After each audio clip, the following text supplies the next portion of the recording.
Greetings, welcome, and today what I'd like to do is to focus on Chapter 16, Profiling in the Future, but instead of going over in detail the chapter, what I'd like to do is to bring in three very different case studies, three different types of situations that may be relevant for profiling. And I think these are some very fascinating cases.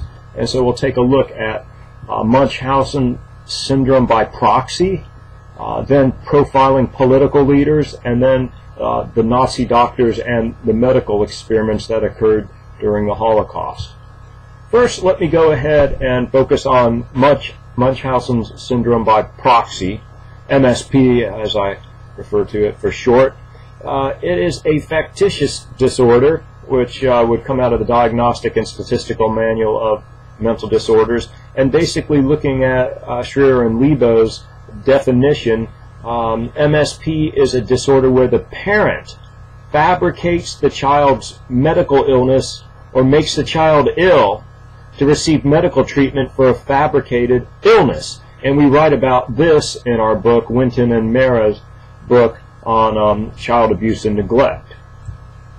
This is a very disturbing and fascinating disorder that I think that we could use various profiling techniques to investigate and maybe begin to understand this disorder. In other words, a parent either makes a child ill so they can get the attention of the medical personnel, or fakes as if the child has a recurring illness so they have the attention of the medical personnel. Munchausen syndrome, without the by proxy part, would be that the person makes themselves sick to get the medical attention or pretends that they're sick.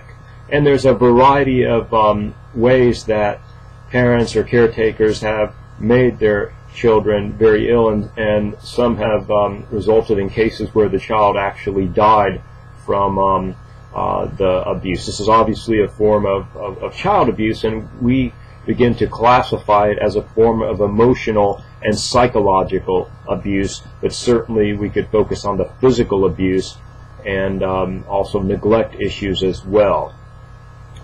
In looking at Cahan and Yorker's work, some of the warning signs of Munchausen syndrome would be basically that the child has a reoccurring illness without an adequate or logical explanation, and also that the medical personnel would find that there's discrepancies and inconsistencies in the medical history and the clinical appearance and diagnosis. In other words, it just doesn't make sense medically. And third, there would usually be unusual medical findings. For example, they may find that there's certain type of toxin in the infant or child's system, and they would wonder, well, how did it get there? Or they might notice that there's needle marks. In other words, someone injected something into the child. Or they may have a situation where they're not very confident that they can explain in any logical way how a child accidentally got injured. And also, there's failure to improve despite adequate treatment. In other words, the child gets the adequate treatment for the problem, but continues to manifest or continues to have or present with the disorder in emergency rooms and physicians and healthcare providers' offices. And also, the parent tends to be over-involved with the medical staff. At first, they actually may appear to be overly concerned and as friendly as can be and supportive of the medical staff and working hard and bringing the medical staff chocolate chip cookies. Eventually, though, something's just not right. That they keep showing up, they keep calling. It seems that the preoccupation is with the illness. They may begin to offer explanations and try to assist with the diagnosis and treatment. In some ways, they may try to become almost a confidant or a friend of the medical staff or personnel and get to know them and spend a lot of time talking to them. And if we look at the profile that we put together from a variety of studies that's presented in our book, Child Abuse and Neglect, Multidisciplinary Approaches, usually, if we look at the profile, the gender of the perpetrator is female. It's usually the mother. And there's often a dysfunctional marriage that is occurring, and often the father is emotionally absent from his spouse and the family, and often is unaware of the actual fabrication or the other parent, the mother causing the illness of the child is shocked when they find out what's going on.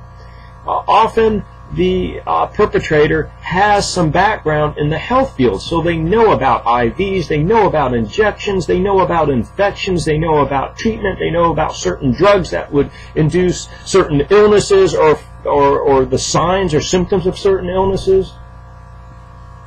Often perpetrators have their own history of child abuse and neglect, and many also have personality disorders and other psychological problems, and some may abuse drugs and alcohol, and often we would see a very poor mother, infant, and child bonding situation. And a lot of times we're going to see very young children, even pre-verbal, present with these illnesses. Of course, if the child or the infant obviously cannot tell the healthcare provider what happened, an older child may be able to talk about things. So certainly interviewing the child when they can talk is extremely important and relevant, and you don't want to have the parent there. They will insist they'd be there for every interview, for every discussion. No, you have to set firm boundaries and rules with these parents, and also you get into a very, very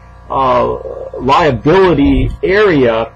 You know, to accuse a parent of purposely and maliciously making their child ill is a serious allegation to make. And there are cases where the child actually suffered a genetic disorder, for example, like a brittle bone type syndrome, and was removed from the parent, and the parent charged with physical child abuse, yet later on it was discovered that the child actually had a medical condition, and the parents were not guilty of any crime at all, yet they had been prosecuted and they had been punished. So we have to rule out all kinds of other explanations. We have to call in the experts, but we also have to do good investigations. You know, for example, some have been caught by healthcare providers, for example, nursing staff that happened to come in and observe the perpetrator injecting the infant with a syringe that had fecal material in it to create an infection, or they may see him adding some medication to an IV, or cutting the IV and contaminating it with some type of infectious material. And so this can be very deadly, this scenario.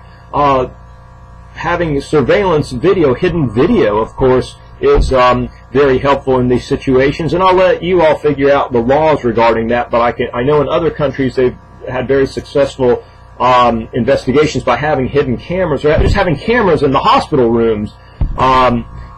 Hidden, of course, would be better, but you get into those privacy issues, and I'll let you discover those matters. My concern basically is looking at how to understand this disorder. In our book, we have a case that came by our clinic, and it's a case where a very young child was admitted to the hospital because of dehydration, low body weight, and the inability to keep food down. They kept vomiting.